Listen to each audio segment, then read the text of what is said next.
Na madrugada em que o Rio de Janeiro parou, uma operação policial no Complexo do Alemão revelou algo que o mundo ainda não compreendeu.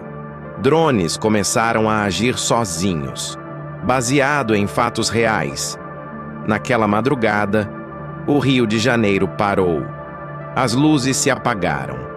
Os drones começaram a se mover, sozinhos. E o som que veio do céu não era humano. Policiais, moradores e câmeras desapareceram, todos no mesmo segundo. Nenhum grito, nenhum disparo, apenas um zumbido profundo e constante. A partir daquela noite, o morro nunca mais dormiu. Se você gosta de histórias baseadas em fatos reais, inscreva-se agora no canal Vórtice 404. Aqui, a verdade é mais sombria do que qualquer ficção. A entidade do Rio de Janeiro. O dia em que os drones passaram a ter olhos. Baseada em relatos reais de agentes que desapareceram durante uma ação nas favelas cariocas, esta história mistura terror urbano e sobrenatural, expondo o limite entre o humano e o tecnológico, entre a fé e o medo. Era madrugada no Complexo do Alemão. O céu nublado e pesado parecia esconder algo vivo por trás das nuvens. O vento soprava morno, mas o ar tinha gosto metálico, como se pólvora e ferrugem tivessem se misturado no mesmo suspiro. Lá de cima, os drones zumbiam como insetos famintos, cada um deles carregando não apenas câmeras, mas uma presença fria, observadora, silenciosa. O capitão Ramos olhava para o monitor térmico dentro do blindado. O ponto vermelho, que deveria ser apenas calor humano, piscava intermitente, com variações impossíveis. Não era uma pessoa, não era um animal.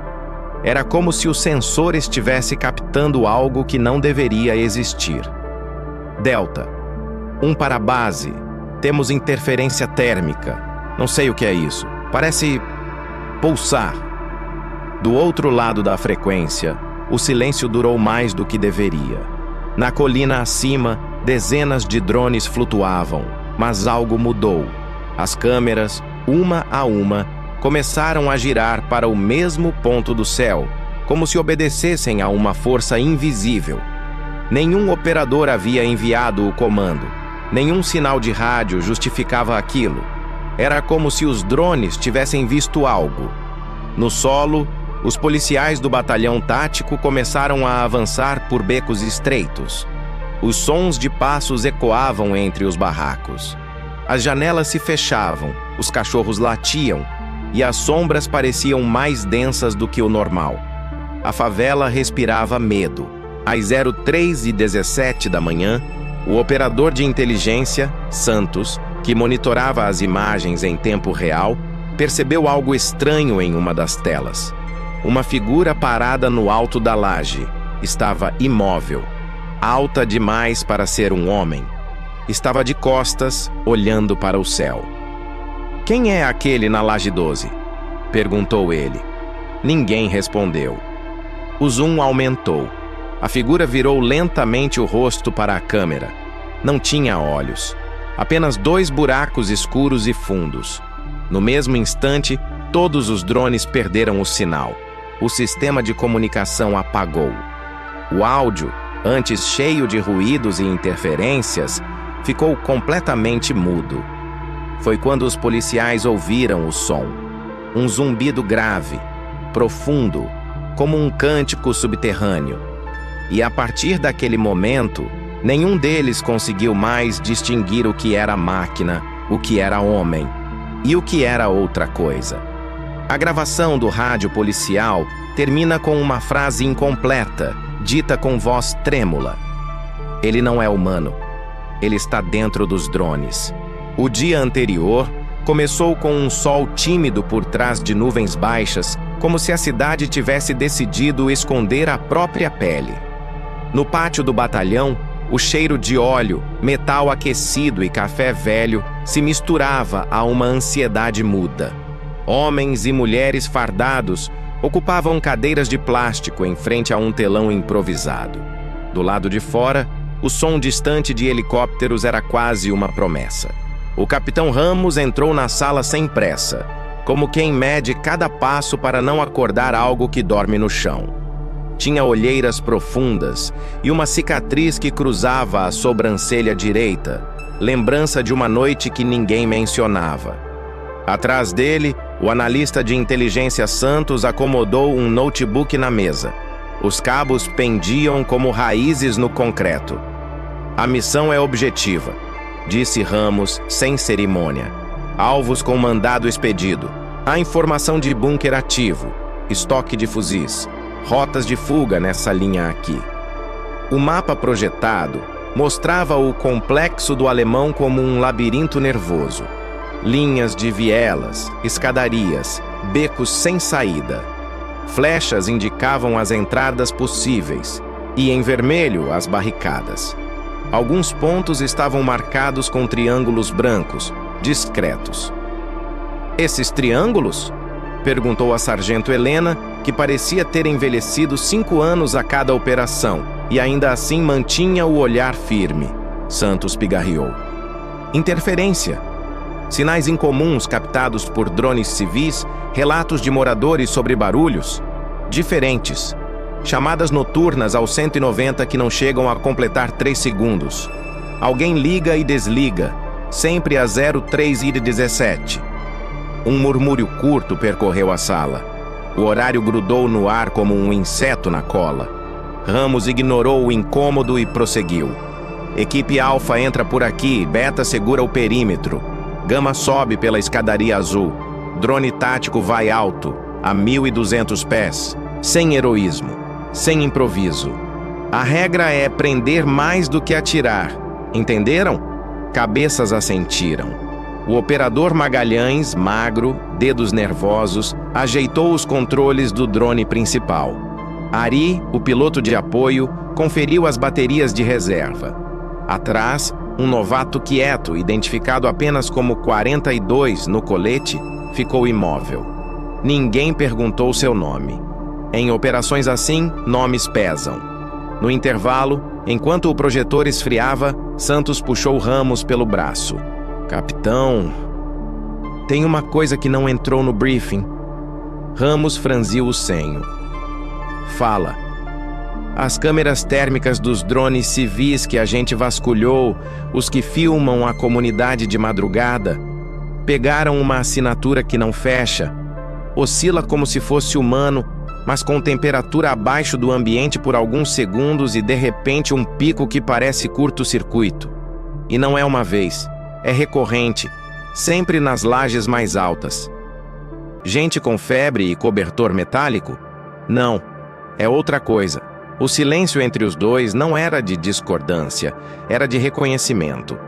Eles sabiam que, na favela, o inexplicável às vezes tomava forma de sussurro, de reza, de medo. E que o medo, quando não encontrava corpo, fazia um para se alojar. Naquela tarde, o blindado que seria a cabeça da coluna foi para a oficina. O mecânico tirou uma peça do rádio e fez um gesto que misturava cruz e superstição. Ramos fingiu não ver. Mais tarde, enquanto testavam o link de dados, o telão estalou e por menos de 1 segundo apareceu uma imagem de granulação suja. Uma laje, uma silhueta parada, alta demais, virada para o céu. O frame sumiu antes que alguém apontasse. Santos rebobinou, quadro a quadro, e não encontrou nada. A equipe riu sem graça. O técnico disse que era latência. Ari comentou que, em jogo de final, a TV também engasga. As justificativas saíram fáceis, confiantes, como remédios placebos para uma doença que ninguém queria nomear.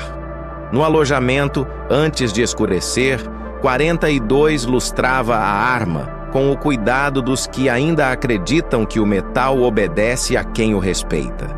Ouvia um áudio no celular. Risadinhas de bebê, uma voz feminina dizendo, "Fala, vovô", e o choro breve que termina como soluço. Ele colocou o celular no bolso e ficou olhando para o nada. Helena passou, hesitou e falou. A primeira a gente nunca esquece. Ele sorriu com metade da boca. Não é a primeira. Então a primeira com isso aqui. Ela apontou para o mapa na parede, uma teia de linhas finas como rachaduras no gesso. Ele assentiu. Helena não disse boa sorte. Em certos lugares, sorte é insulto. À noite, a chuva chegou sem alarde. Pingos grossos que batiam no telhado do batalhão e desenhavam um padrão irregular. O gerador roncou. O cheiro de ozônio entrou pelos corredores. No quarto de equipamentos, Santos ficou sozinho com as telas. Reviu cada relatório. Movimentação incomum de drones não identificados sobre o morro, voos longos demais para baterias comuns, mudança instantânea de direção sem perda de altitude. Nos áudios captados por curiosos, um zumbido grave, constante, que aumentava sutilmente quando se apontava a câmera para certas lajes. Ele aumentou o volume no fone de ouvido até o limite. No ponto mais alto do morro, o zumbido parecia ter harmônicos, como se houvesse, por baixo da nota principal, uma outra frequência, grave demais para ser percebida, mas presente como uma pedra no sapato. Santos teve a impressão de que a nota grave dizia seu nome. Ele tirou o fone, envergonhado de si mesmo. No mesmo horário, Ramos subiu ao terraço do batalhão para fumar um cigarro que dizia ter abandonado. A cidade do alto tinha um brilho cansado. Entre os prédios, as manchas escuras dos morros eram ilhas maiores que o mar. Ele se lembrou de um treinamento antigo, onde ouviram de um veterano. Em território tomado, o primeiro inimigo é o mapa, o segundo, o silêncio. Apagou o cigarro pela metade. Alguém, em algum lugar, ensaiava um funk que vinha em impulsos, cortado, como se a noite engasgasse. De madrugada, por volta das 2, houve um último cheque. Ari ligou o drone de apoio. O estabilizador acusou nível.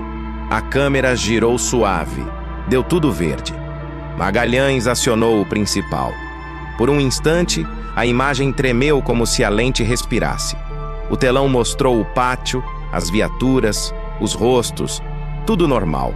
Magalhães voou baixo, deu uma volta no quarteirão, voltou, pousou. Perfeito. O capitão assentiu, e a equipe se dispersou para o ritual final do antes. Apertos de mão sem força, um gole de água, gestos velozes na testa, no peito, nos ombros. Na parede, um aviso em letras gastas. Disciplina salva. Às 02:47, a coluna começou a se mover pela avenida deserta. O blindado à frente rolava como um animal antigo, ruidoso. A chuva tinha virado garoa indecisa. Dentro do casco, o som do mundo lá fora era recortado, como se viesse de um rádio amassado. 42 sentia o colete pesar mais do que devia. Helena olhava fixo para a fenda estreita da escotilha, como se procurasse um presságio. Ramos, de pé, segurava o apoio com uma mão, a outra no rádio, o olho no relógio. Santos, no centro de comando, respirava curto. O telão mostrava os quadrantes com as rotas: alfa, beta, gama. Pontos verdes indicavam as viaturas, pontos azuis, times a pé. O drone principal subiu.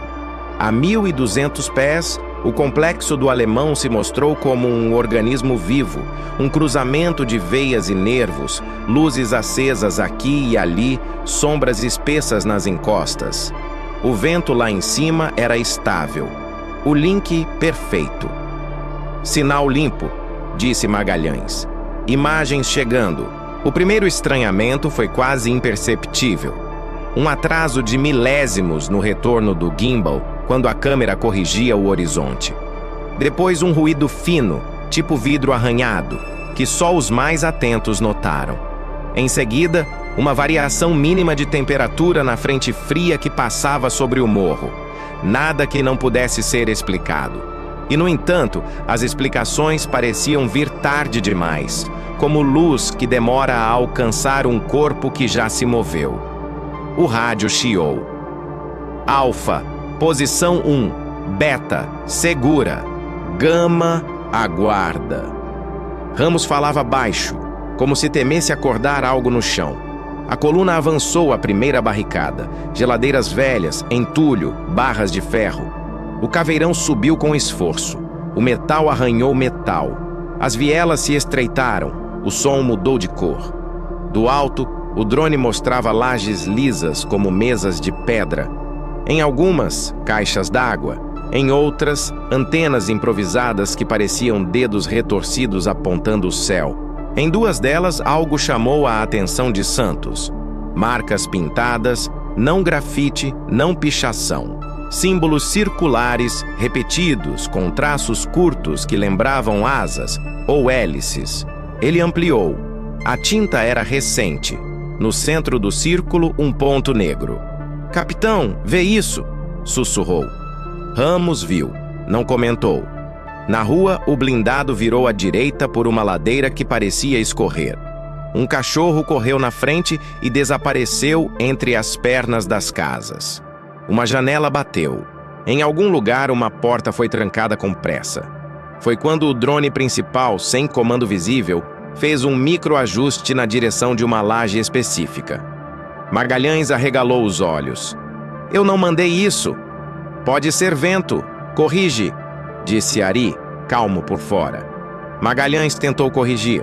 O drone obedeceu, mas no instante seguinte, a câmera voltou à mesma laje, como se um ímã puxasse o olhar. No telão, a imagem ampliou 1 centímetro além do que a rolagem permitia, como se o zoom tivesse mais um dente oculto. Na laje, havia um varal e uma cadeira de plástico derrubada. No parapeito, um brinquedo quebrado. Nada demais. Até que uma sombra passou rápida demais para ser humana, exatamente onde não havia nada que pudesse projetá-la. Santos congelou o frame. Não havia sombra nenhuma na imagem parada. Voltou. De novo. A sombra. Parou. Nada. O coração bateu em lugares onde o corpo não tem coração. Ari trocou a bateria do drone de apoio. Testou o link. Tudo certo. Os dois drones, em alturas diferentes, começaram a captar pequenas diferenças de ruído no ar. Como se o céu sobre o morro vibrasse. Uma vibração lenta, grave, igual àquela que Santos jurou ter ouvido nos áudios. Ele diminuiu o volume e sentiu a vibração dentro da boca, como um gosto de metal que não vinha de lugar nenhum. Alfa, posição 2. Beta, aproximação. Gama, segura a escada. Ramos mantinha o ritmo de metrônomo. Voltou-se ao rádio interno. Magalhães, sem briga com o vento. Se teimou, sobe mais e recua. Não precisamos de herói de joystick. Magalhães assentiu, mas as mãos suavam. O drone subiu 5 metros. O horizonte se estabilizou. O morro do alto pareceu respirar uma vez, longa, funda. No beco, a equipe desembarcou. O ar ali era outro, mais denso, mais curto. O concreto molhado tinha cheiro de mofo antigo. As paredes, pintadas de cores alegres em algum tempo esquecido, descascavam em tons de cinza. Helena fez sinal para 2 seguirem pelo lado esquerdo, mais 2 pelo direito. 42 ficou no meio, exatamente onde os novatos ficam, no lugar onde as ordens chegam por último. Alguém, em alguma laje, sussurrou um "Deus te acompanhe", que desceu com a água da calha. O rádio, por 1 segundo, modulou um chiado que parecia palavra, uma sílaba só, incompleta. Ninguém a entendeu. Santos achou que ouviu seu nome de novo, mas não escreveu isso no log. Foi quando Magalhães perdeu o alinhamento por meio segundo e o drone corrigiu sozinho. O sistema não tinha essa função. Ari percebeu e não comentou. Em tela, a cidade contraiu e dilatou como uma pupila. A câmera focou no horizonte e, sem transição, mergulhou para um telhado 3 quadras à frente. Um vulto alto, imóvel, de costas, olhando o céu. Não havia ninguém operando aquele zoom. O telão piscou e o tempo ficou viscoso. Quem está mexendo nisso? Ramos rosnou, mas a voz saiu baixa demais. Ninguém, capitão. Ele se mexeu sozinho. O rádio de Ramos estalou com um estalo seco, quase um ossinho quebrando. A frequência ficou limpa demais, sem ruído, sem respiração, sem interferência. Um silêncio que não existe no mundo real. E dentro desse silêncio, um zumbido grave, suave, que parecia vir de todos os cantos ao mesmo tempo. Helena parou no meio do beco. 42 ergueu o rosto como quem sente uma mudança de pressão. Os dois se olharam. Santos baixou o volume por reflexo. O zumbido continuava, baixo, colado à pele. No telão, pela lente do drone, a silhueta na laje começou a virar o rosto, milímetro por milímetro, como se soubesse que estava sendo filmada e fizesse questão de demorar. O foco respirou. Tentou ajustar, falhou. Ajustou de novo. O contorno do rosto apareceu. Onde deveriam estar os olhos, havia 2 fundos escuros, como buracos cavados num lugar que não deveria permitir buracos. "Corta", disse Ramos. Magalhães tentou. O comando não entrou. Tentou o plano de contingência, o kill switch eletrônico que derruba o sistema e força o pouso. Nada. Ari puxou o drone de apoio para a mesma área na tentativa de encobrir a imagem com interferência. A câmera do segundo drone também girou, por conta própria, para a mesma laje. As 2 imagens, lado a lado, mostravam o mesmo rosto impossível, sem olhos, virando para encarar 2 câmeras que não obedeciam mais a ninguém. No beco, um barulho frio percorreu as telhas. Não era passo. Não era chuva. Era como se algo corresse sobre as linhas de força que seguram as casas de pé. O zumbido ficou um tom mais alto, sem ficar mais forte. Helena ergueu a arma, mas não apontou. 42 apontou sem erguer. Os 2 gestos se anularam. Ramos, dentro do blindado, sentiu a mão direita formigar e por um instante pensou em um acidente antigo, mas sabia que não era isso. Era a mesma sensação de quando se entra numa igreja vazia e se tem a certeza de que tem alguém atrás do altar. Santos olhou o relógio. 03 Cir 16. Ele prendeu a respiração sem perceber, como se, ao guardar o ar, guardasse também os próximos segundos. O telão então estourou em um branco mudo, sem estalo, sem falha elétrica aparente, e voltou com a imagem de uma rua qualquer, como se nada tivesse acontecido. As coordenadas continuavam as mesmas. A telemetria dizia que os drones estavam firmes no lugar, mas na tela não havia mais laje, nem silhueta, nem buracos no lugar dos olhos. Havia apenas uma antena velha, uma cadeira plástica em pé e o brinquedo quebrado no parapeito. Tudo como deveria ter sido desde o começo. "Recuar?" perguntou Ari, com a voz que não parecia a dele. Ramos demorou 1 segundo a mais do que o protocolo permitiria. "Negativo. Avança. Ninguém dispara sem comando meu." As viaturas seguiram. O beco virou outro beco que virou outro. As casas estreitaram o céu até ele virar um fio. No centro de comando, Santos digitou no log 0317, perda momentânea de sinal e de referência visual, restabelecida. Apagou perda e escreveu oscilações. Apagou oscilações e escreveu anomalia. Quis apagar anomalia, mas a palavra ficou ali, como uma cicatriz recente. Na esquina seguinte, um gato saiu de um quintal e miou sem som. 42 sentiu a boca seca.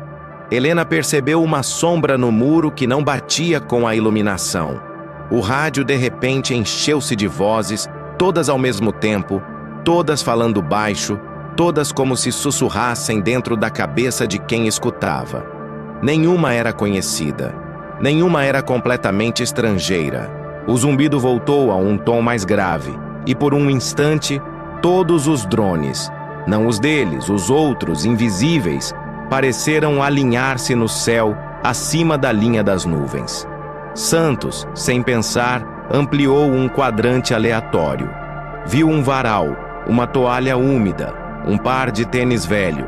E entre os dois tênis, no chão da laje, pintado em tinta fresca, o mesmo círculo com traços curtos, uma hélice desenhada à mão por alguém que não sabia desenhar. No centro, o pontinho negro parecia mais fundo do que uma pintura deveria ser. Ele marcou o ponto no mapa. O sistema recusou a marcação. Tentou de novo. O sistema aceitou, mas moveu a marca 2 metros para a direita, por conta própria. Santos sentiu a nuca arrepiar. Olhou para o teto como se pudesse ver através. O prédio tremeu tão levemente que só as coisas silenciosas percebem.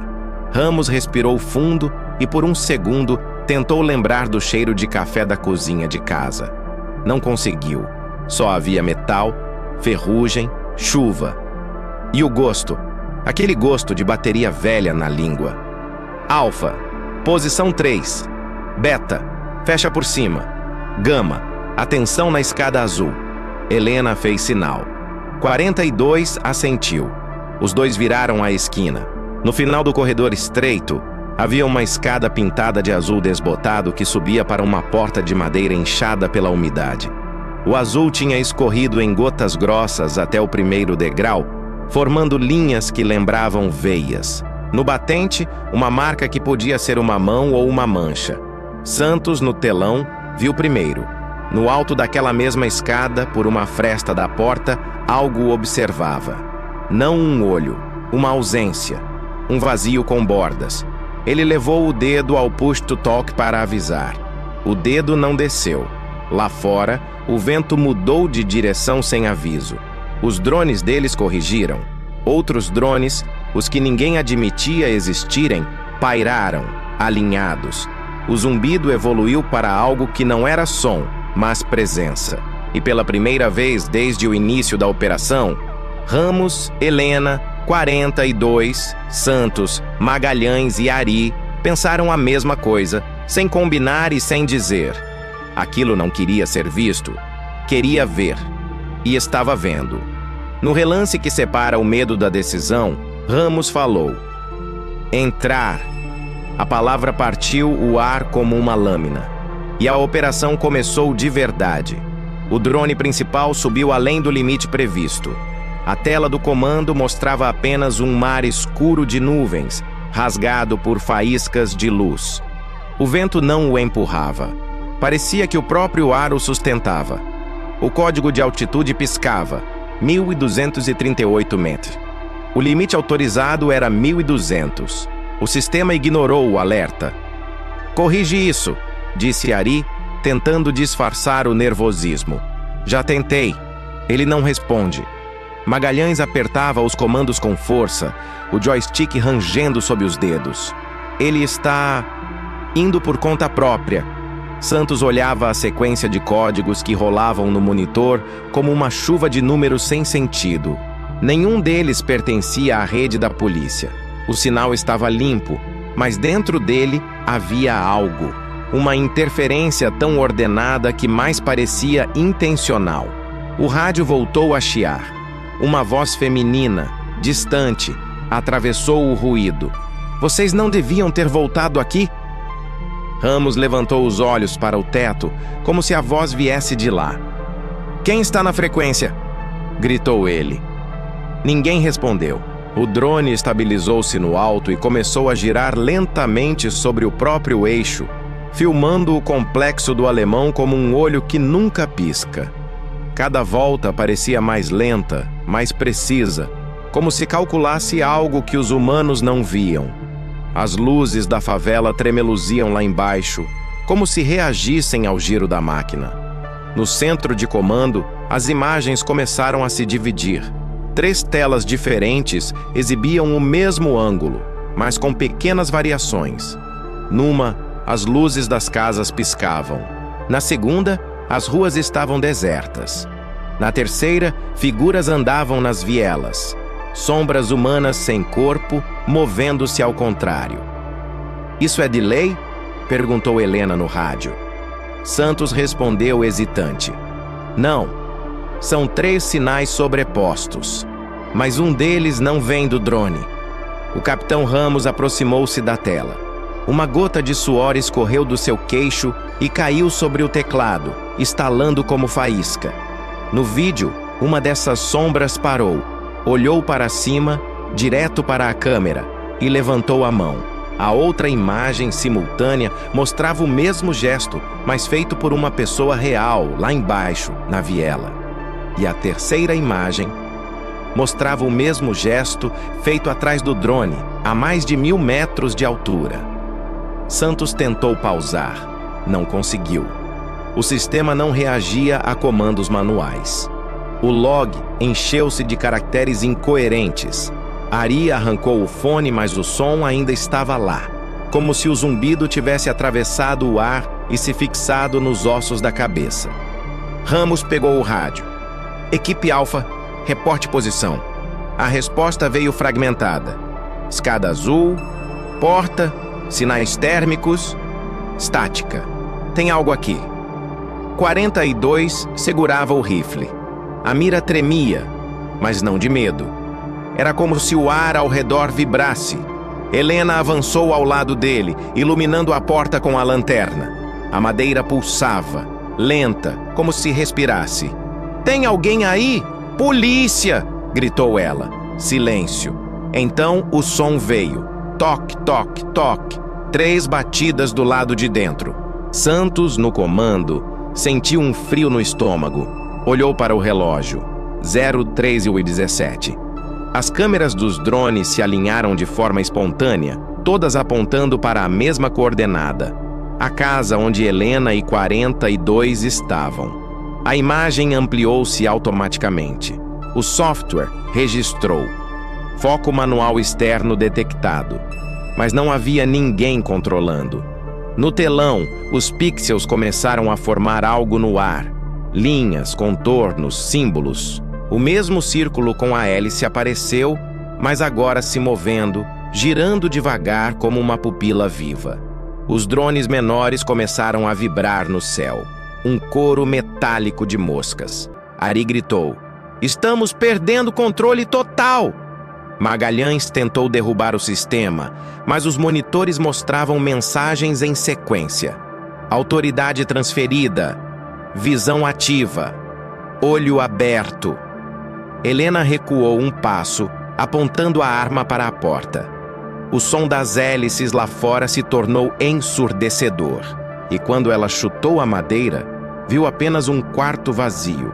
Mas as paredes estavam cobertas de desenhos feitos com carvão, todos idênticos ao símbolo das lajes. No meio do quarto, um celular filmava sozinho. Câmera frontal ligada, apontada para o teto. A tela mostrava a imagem da própria sala, mas com alguém parado no centro. Um homem sem rosto. Helena sentiu o chão ceder sob os pés. 42 tentou puxá-la para fora, mas o rádio estourou num grito eletrônico. Uma voz misturada a ruído, repetindo em loop: "Ele está no céu, ele está dentro do olho, ele está..." A imagem cortou. O drone principal mergulhou abruptamente, perdendo altitude, como se algo o puxasse para baixo.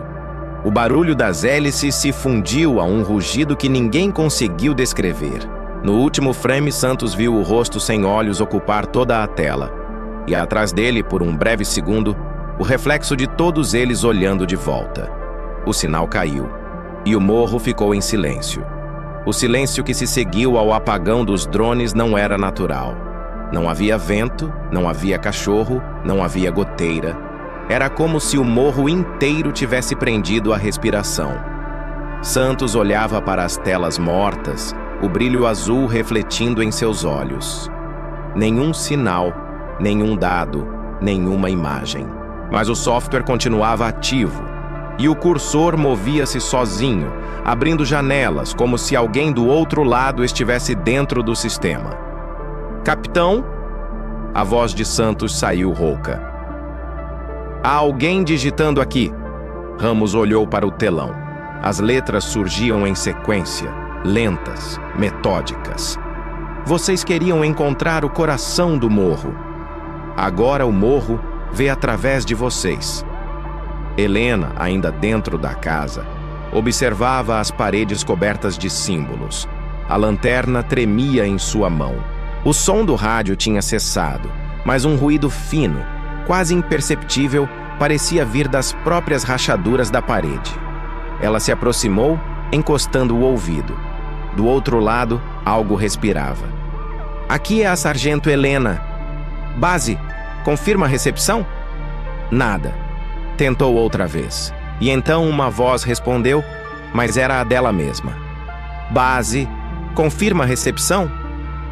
A mesma frase repetida em um tom ligeiramente atrasado, distorcido, como um eco de outra dimensão. 42 recuou. Isso veio de onde? Ela balançou a cabeça, os olhos fixos na parede. O som voltou. O mesmo pedido de confirmação ecoando outra vez, mas cada repetição trazia pequenas mudanças. O tom mais grave, a respiração mais curta, até que a voz deixou de parecer humana. Lá fora, os drones perdidos começaram a cair. Um a um, despencavam das nuvens, sem explosão, sem barulho. Apenas caíam como corpos exaustos. As hélices continuavam girando no chão, produzindo um chiado metálico agudo, quase um lamento. Santos observava as coordenadas no mapa piscarem e se reorganizarem sozinhas.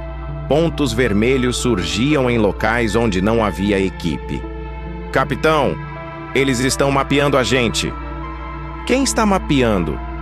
Não sei, mas os drones estão transmitindo de volta. Ari, desesperado, tentou desligar o servidor principal.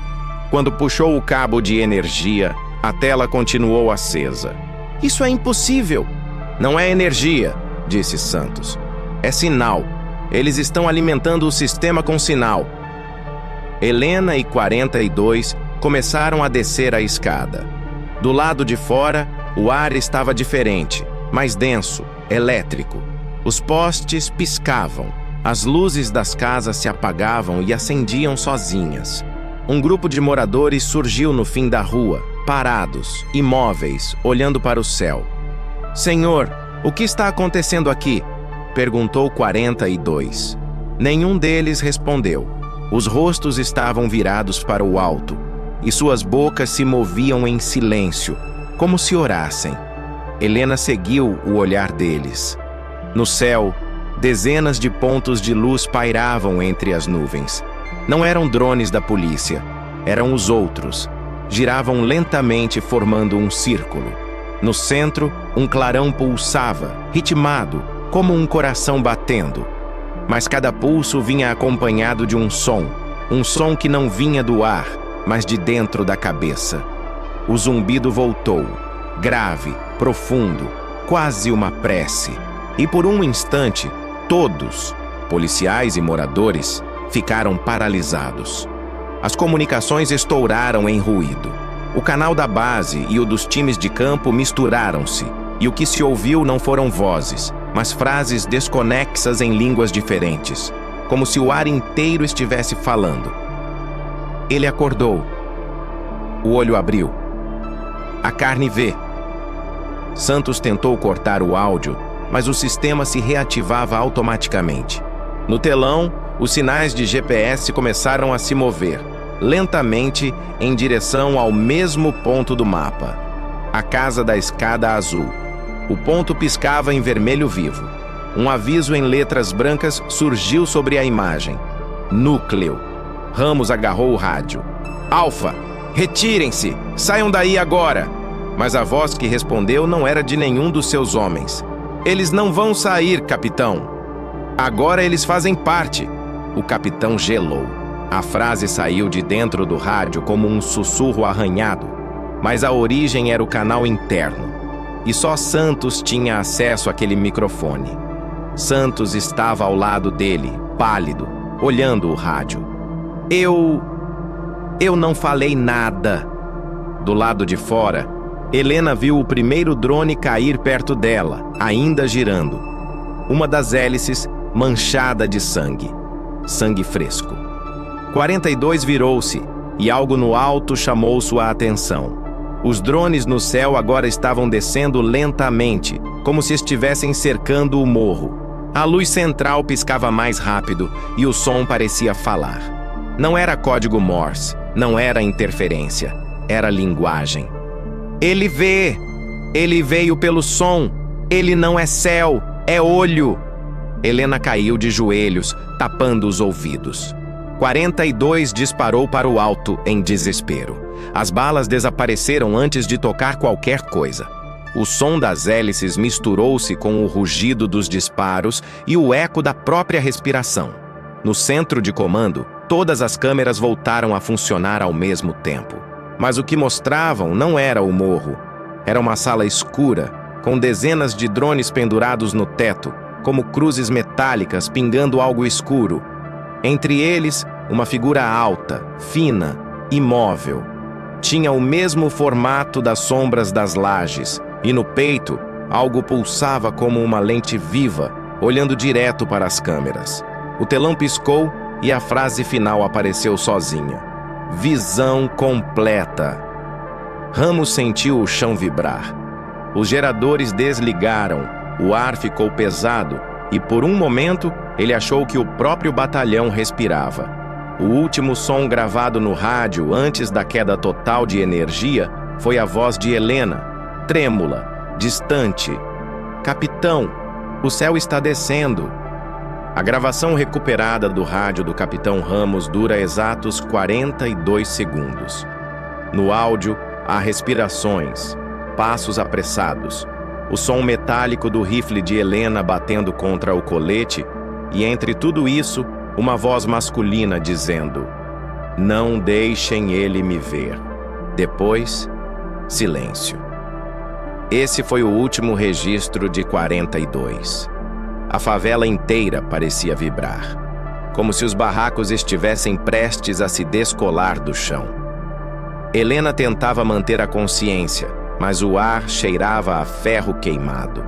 E cada lampejo no céu fazia o corpo estremecer como descarga. O rádio chiava, os sons misturados, o zumbido constante em tudo.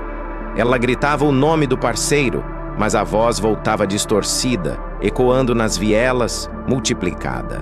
42, 42, 40. Na base, Santos observava as coordenadas do rastreador do agente piscarem e desaparecerem do mapa. Ele sumiu. Ramos inclinou-se para a tela. Desligaram o sinal? Não. O sinal foi absorvido. A palavra soou estranha, pesada. O operador repetiu. O sistema não perdeu contato. Ele foi engolido. O capitão respirou fundo. Refaça a triangulação. Tentando. Mas o software começou a gerar rotas novas sozinho. As linhas no mapa se uniram e formaram um círculo. O mesmo símbolo que havia nas paredes, nas lajes e agora dentro do sistema. Santos se afastou um passo. O monitor piscou e uma nova coordenada surgiu marcada como Q42. Localização: subsolo. Helena estava sozinha no beco, cercada por um silêncio que parecia vivo. A lanterna falhava, a luz piscando em intervalos regulares, quase sincronizados com o som que vinha do céu. No chão, o capacete de 42, sem rachaduras, sem sangue, mas pesado demais, como se algo dentro dele respirasse. Ela o pegou com cuidado. Por um instante sentiu um impulso. Jogar aquilo fora, correr, fugir. Mas a disciplina, aquela maldição que a fazia seguir ordens mesmo contra o instinto, manteve-a ali. Olhou em volta. As janelas estavam fechadas, mas dentro das casas ela podia ouvir sussurros, não palavras, apenas ruídos curtos, repetidos, como se as pessoas rezassem sem língua. O rádio estalou. Helena, ela se endireitou. Sou eu. A voz era de 42. baixa, arranhada, como se viesse debaixo d'água. Onde você está? Aqui embaixo. Embaixo onde? No som. A frase a congelou. O rádio chiou e então veio uma nova transmissão. Não voz, mas batidas rítmicas. 3 curtas, 2 longas, 1 curta. Santos reconheceu o padrão no comando. Código Morse. Mas a tradução não fazia sentido. A mensagem dizia: ele olha através. Ramos pegou o microfone. Santos, manda a localização exata. Já no sistema, capitão. O ponto de origem pulsava dentro de uma área abaixo do complexo, onde deveriam existir apenas encanamentos e túneis abandonados. Mas o mapa mostrava outra coisa. Um vazio digital, uma área onde o satélite não conseguia ler textura. O tipo de sombra que não é ausência de luz, mas negação de imagem. Helena seguiu as coordenadas. A escadaria terminava num portão de ferro enferrujado. Atrás dele, uma abertura estreita, onde corria um fio de água escura. Ela desceu. O ar ali era mais frio. Cada passo ecoava como se as paredes respirassem. Quando apontou a lanterna, viu marcas nas paredes. Mãos pequenas, sujas, afundadas no cimento fresco. Algumas viradas para cima, outras para baixo. No final do corredor, um som. Não passos, não respiração. Era zumbido contínuo, mas com um ritmo, como se o ar vibrasse em sílabas. 42! O som cessou. Um segundo depois, a luz piscou e a figura dele estava lá, parada no fim do túnel. Ela avançou. Meu Deus, você está vivo! Ele não respondeu. A pele pálida, os olhos fixos em nada. Havia algo diferente em sua postura, rígida demais, simétrica demais, como uma marionete que tenta parecer humana. Vamos sair daqui. Helena tocou seu ombro. A pele dele estava fria como metal. Então ele falou: você também ouviu o som? Helena engoliu seco. Que som? O som que desce do céu e entra nos ossos. Ele virou o rosto devagar e pela primeira vez ela viu seus olhos. Refletiam a luz da lanterna, mas não como pupilas. Eram espelhos. Dentro deles, ela viu o céu girando, drones em círculos, e no centro, algo que se movia. Helena recuou, o corpo tremendo. Isso não é você. Ele sorriu. Ele queria ver através de mim. A lanterna piscou e apagou. O rádio emitiu ruídos de estática, e entre eles, a voz de Santos.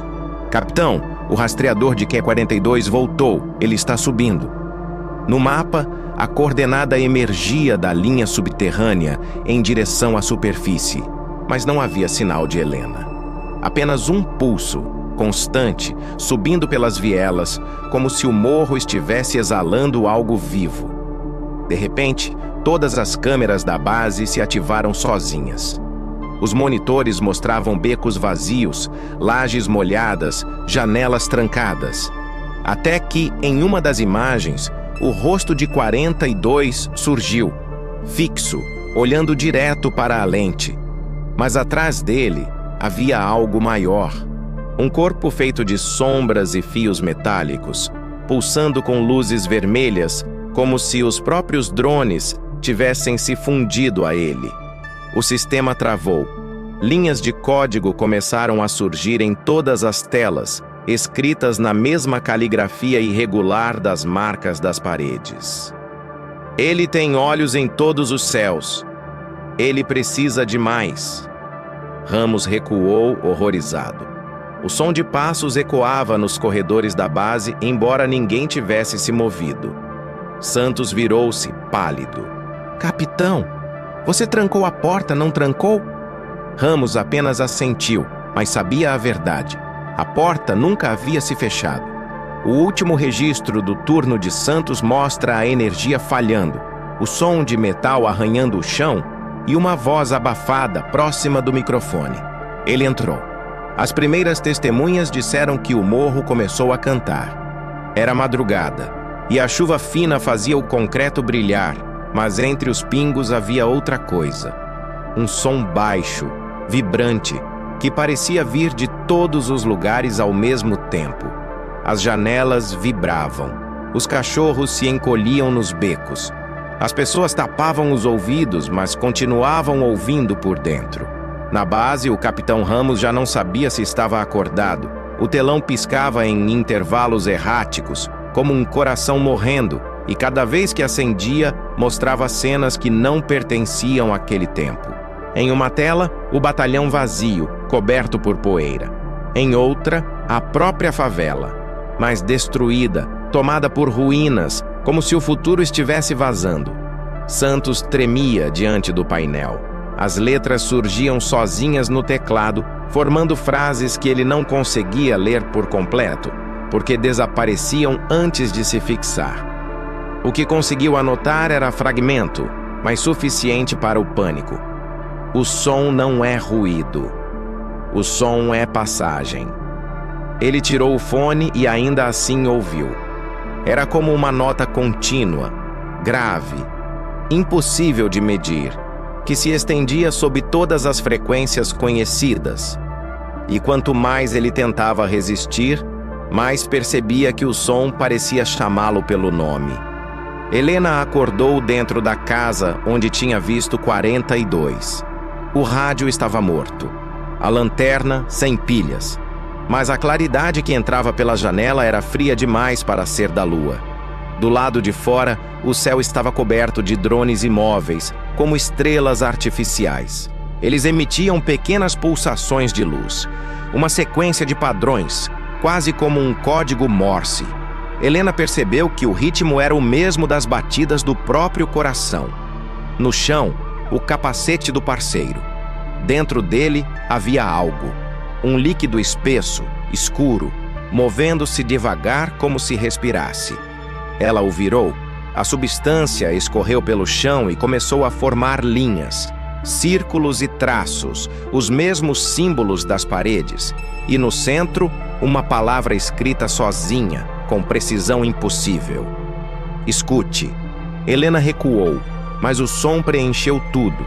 Primeiro como um zumbido, depois como vozes, centenas, todas em tons diferentes, misturando orações, gritos e ordens militares, e entre elas uma mais nítida. Ele está usando o ar. Ela tapou os ouvidos. As vozes continuavam. O som vinha de dentro da cabeça, mas tinha eco, como se ressoasse em uma caverna viva. A pressão aumentou. Sangue escorreu por seus ouvidos. Quando abriu os olhos, percebeu que as paredes da casa pulsavam como se fossem carne. Os drones no céu começaram a girar e o som se intensificou. Na base, Santos já não digitava, apenas observava. O sistema agora transmitia imagens que ele não reconhecia. A visão dos drones que estavam mortos. Eles estavam no chão, mas ainda viam. Os sensores mostravam cenas subterrâneas, corredores de cimento, túneis escuros, corpos imóveis e algo se movendo entre eles. Algo que não fazia barulho, algo que absorvia o som ao seu redor. O Capitão Ramos respirava com dificuldade.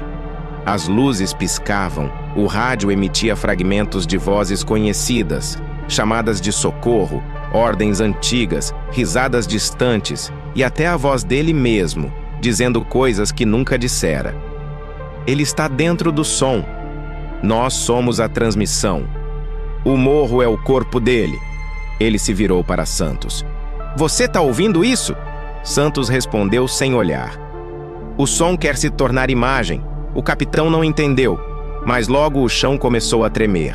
As lâmpadas estouraram e uma luz vermelha surgiu sob o piso, como se algo estivesse crescendo dentro da terra. O zumbido virou grito, um grito sem boca. As janelas se quebraram sozinhas e uma onda de pressão atravessou o prédio, apagando todos os aparelhos ao mesmo tempo. Quando Ramos abriu os olhos, o telão exibia apenas uma mensagem: sintonia completa. Helena correu pelas vielas, mas a favela já não era mais a mesma. As paredes se moviam, as ruas mudavam de lugar. Os sons vinham de todas as direções. e em cada eco havia fragmentos de frases humanas misturados a sons metálicos. As luzes dos drones se aproximavam, descendo lentamente, como se buscassem alguém específico. Ela tropeçou e caiu, o corpo latejando. Então viu, no chão, entre os entulhos, o corpo de 42, pálido, os olhos abertos, refletindo o céu. Mas o corpo sussurrava. Os lábios não se moviam, mas o som saía direto da garganta, como se falasse de dentro. Ele quer atravessar. O som não cabe mais no ar. Helena tentou rezar, mas a própria voz foi engolida. O som absorveu a oração e devolveu em outra língua. Um dialeto impossível. Cada palavra fazia o ar vibrar e o chão sangrar. Os drones se alinharam no céu, formando uma espiral. No centro, a mesma luz que ela havia visto antes, pulsante, viva, como um olho imenso. O som mudou novamente, tornando-se uma melodia, mas não era humana. Era como se o morro inteiro estivesse cantando para si mesmo, uma canção sem fim, feita de gritos e sussurros. E no auge desse canto, Helena finalmente entendeu. Não era o morro que estava vivo, era algo preso dentro dele, tentando nascer. Na base, Santos começou a sangrar pelo nariz. O capitão gritava, mas ele não o ouvia. O som agora dominava tudo, e cada palavra dita, cada respiração gerava novas frequências, novos ecos, como se a própria linguagem estivesse se multiplicando. As paredes vibravam, formando ondas visíveis. O rádio, já sem energia, ligou-se sozinho. E uma voz calma, serena, encheu a sala. "Vocês abriram o canal. Agora o som pertence a mim." Ramos atirou contra o rádio. O projétil atravessou o aparelho e atingiu a parede. Do outro lado, sangue escorreu. Não havia ninguém ali. Lá fora, Helena olhou para o céu uma última vez. Os drones giravam mais rápido. A luz no centro se expandia. E quando a melodia atingiu seu ponto mais alto, tudo parou. O som cessou. O vento voltou. O silêncio parecia puro. Mas o céu estava diferente. Sem estrelas, sem nuvens. Apenas uma superfície escura e lisa, como se alguém tivesse fechado o olho do mundo. E Helena percebeu, antes que tudo se apagasse, que não havia mais distinção entre som e matéria, entre vivo e morto, entre humano e máquina. Porque o som que não pertencia já tinha encontrado o corpo que o abrigava. Quando o som cessou, o tempo pareceu parar. O ar, pesado demais para respirar, tinha cheiro de ozônio e carne úmida. Helena estava de joelhos, o corpo coberto por poeira e sangue seco. Tudo estava parado. O vento, os drones, até o ruído elétrico que vinha das antenas. Mas dentro desse silêncio, ela percebeu algo. O mundo ainda vibrava, não com som, mas com intenção. Como se algo invisível estivesse pensando, e o pensamento fosse palpável. No topo do morro, os drones começaram a descer lentamente, girando em sincronia. As luzes acendiam e apagavam em intervalos precisos, como batimentos cardíacos. Um a um, eles se fundiram, colidindo, derretendo, tornando-se um só corpo metálico que pulsava e respirava. As hélices giravam mesmo sem energia, movidas por algo que não era vento. E no centro dessa massa brilhante, abriu-se um olho, negro, profundo, líquido como mercúrio. A base de comando já estava em ruínas. Ramos e Santos olhavam o telão morto, onde, sem energia, uma imagem se formava. A favela vista de cima, transformada num padrão simétrico, quase perfeito. Cada casa, cada rua, cada poste, tudo formava o contorno de um olho gigantesco. O complexo do alemão olhava de volta. "Santo Deus!" murmurou Ramos. Santos, de olhos arregalados, balbuciou. "Ele usou o morro como matriz." O som voltou, mas agora diferente. Não era vibração, era voz. Uma voz feita de milhares, que falava dentro da mente de todos ao mesmo tempo. O som é carne, a visão é comando, o céu é o primeiro olho. Agora vocês são o segundo. Helena tentou correr, mas o chão se movia como se respirasse. As paredes das casas se contorciam, absorvendo tudo que tocavam. Sons, ecos, memórias. Ela ouviu os gritos de seus companheiros misturados à própria respiração. Cada passo deixava pegadas que pulsavam, como feridas abertas. No alto do morro, a massa metálica continuava crescendo. Cabelos de fios elétricos saíam de dentro dela, se espalhando pelas antenas, invadindo os postes, conectando tudo. E onde passava, a luz ganhava consciência. As lâmpadas piscavam em resposta, os rádios ligavam sozinhos. Os drones mortos erguiam-se do chão, movidos por uma vontade única. Santos caiu de joelhos diante do monitor. Sua voz era baixa, quase uma oração. Ele não quer destruir, ele quer ouvir. Ramos puxou-o pelo colarinho. Ouvir o quê? O universo. Santos sorriu, um sorriso doentio. Ele nasceu do ruído, capitão, e nós fomos o microfone. O capitão recuou, o estômago embrulhado. Mas antes que pudesse reagir, o rádio ao lado dele ligou-se sozinho, e uma voz suave, sem emoção, ecoou. O agente 42 enviou o sinal. A carne respondeu. Agora não há mais dentro ou fora. Ramos olhou para fora da janela. As luzes da cidade abaixo piscavam como sinapses em um cérebro gigante. As avenidas vistas do alto formavam ramificações, dendritos, veias luminosas. Ele percebeu com horror. A cidade inteira estava se tornando parte da entidade. Helena alcançou o topo do morro. O vento agora soprava de dentro da terra como um pulmão reverso.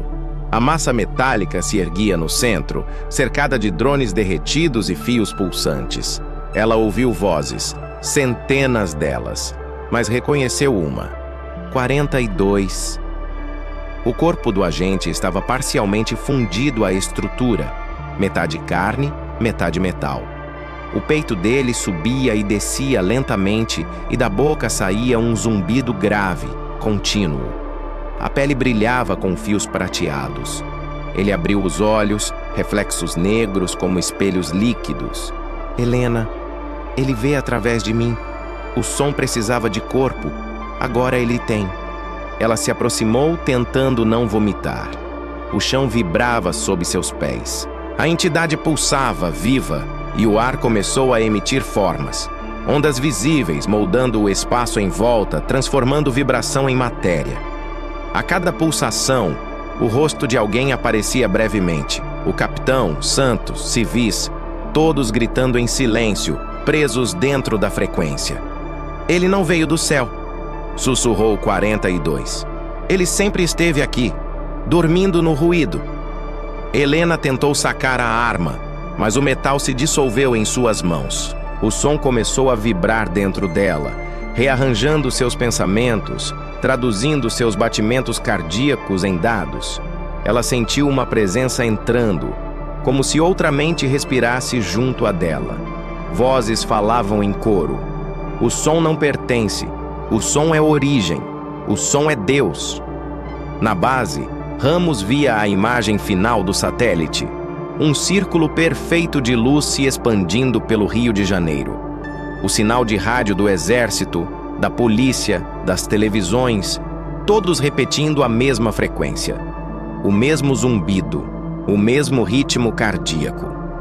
Ele entendeu, tarde demais, que a entidade não precisava mais do morro. Ela havia se espalhado pelas ondas, pelos cabos, pelos sons. Cada aparelho, cada alto-falante, cada ressonância agora era parte de um só corpo. Um Deus feito de ruído e metal. Um organismo que pensava com frequência e falava com eco. A visão está completa. O olho se abriu. Agora vocês nos pertencem. O capitão gritou, mas o som não saiu. A própria voz dele foi absorvida, transformada em frequência. No último instante, ele percebeu. O som continuaria viajando, levando a consciência da entidade para cada canto da Terra. Toda vez que alguém ligasse um rádio, um celular ou ouvisse o vento vibrar entre as antenas. Helena, já tomada pelo ruído, olhou para o céu pela última vez. O olho de luz se fechava devagar. E dentro de sua cabeça, uma última frase ecoou. Você me ouviu primeiro. Agora o mundo me ouvirá através de você. A entidade respirou. E o Rio de Janeiro ficou em silêncio absoluto. O silêncio durou 3 dias. Nenhum helicóptero sobrevoou o rio. Nenhum drone voou. As televisões mostravam apenas estática. Um ruído branco hipnótico que parecia pulsar como respiração. Os rádios, quando ligados, reproduziam uma única frequência, 3,17 Hz. E quem ouvia por tempo demais começava a ver coisas. O exército cercou o complexo do Alemão, mas ninguém entrou. As ruas ao redor estavam vazias, os gatos fugiam, os pássaros caíam no ar. Os soldados disseram que o ar dentro do morro era mais frio e que a bússola girava sem parar, como se o norte tivesse deixado de existir. Os sobreviventes, poucos, falavam baixo, com medo de que o som os denunciasse. Os médicos notaram que todos tinham o mesmo sintoma, um zumbido permanente nos ouvidos, que aumentava quando se aproximavam de aparelhos eletrônicos. Um homem contou que, ao encostar o ouvido num poste, ouviu o nome da filha morto há anos. Uma mulher jurou que o ventilador de casa sussurrava instruções durante a madrugada. Ninguém dormia. O governo declarou a região zona interditada. A imprensa chamava o fenômeno de o pulso do alemão.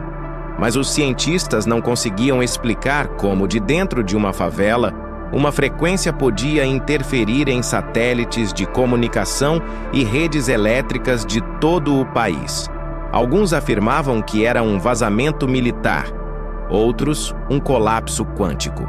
Mas os poucos que foram enviados para investigar nunca voltaram. Em uma transmissão recuperada dias depois, a voz do Capitão Ramos aparece por apenas 2 segundos antes de o áudio se distorcer. A transcrição incompleta diz: se alguém ouvir isso, desliguem o som, não deixem o som entrar. Depois, ruído. Helena foi encontrada 21 dias depois, nas margens da Avenida Brasil. Estava viva, mas não falava. O corpo sem ferimentos, os olhos abertos e um leve tremor nas mãos. Sempre no mesmo ritmo. 3 curtos, 2 longos, 1 curto. Cientistas acreditaram ser um tique nervoso, mas quando conectaram sensores aos seus pulsos, descobriram que cada movimento gerava um impulso elétrico. Ela estava emitindo sinal. Tentaram mantê-la isolada, mas durante a madrugada, o gerador do hospital se ativou sozinho. As luzes piscaram e todos os monitores mostraram a mesma mensagem em letras brancas. Ela é a antena. Helena desapareceu naquela noite. As câmeras de segurança mostraram o corredor vazio. Nenhuma porta abriu, mas em todos os andares do hospital, o mesmo som ecoou, o zumbido grave, o canto impossível. E quem estava acordado naquela hora relatou ter visto as paredes respirando. Dias depois, começou a segunda fase. A frequência se espalhou por cabos subterrâneos, internet, ondas de rádio, sinais de TV. Não importava o idioma, o país ou a distância, a entidade encontrou voz. As pessoas começaram a ouvir o som, até mesmo em seus sonhos. Alguns acordavam com sangue nos ouvidos, outros falavam línguas inexistentes, alguns simplesmente andavam até o mar e desapareciam. O fenômeno agora é global. O mundo inteiro vibra em 3,17 Hz. E a ciência ainda tenta entender o que isso significa. Mas há quem diga que Helena fala, de tempos em tempos, em gravações de rádio, transmissões interceptadas, podcasts que começam com silêncio e terminam com estática.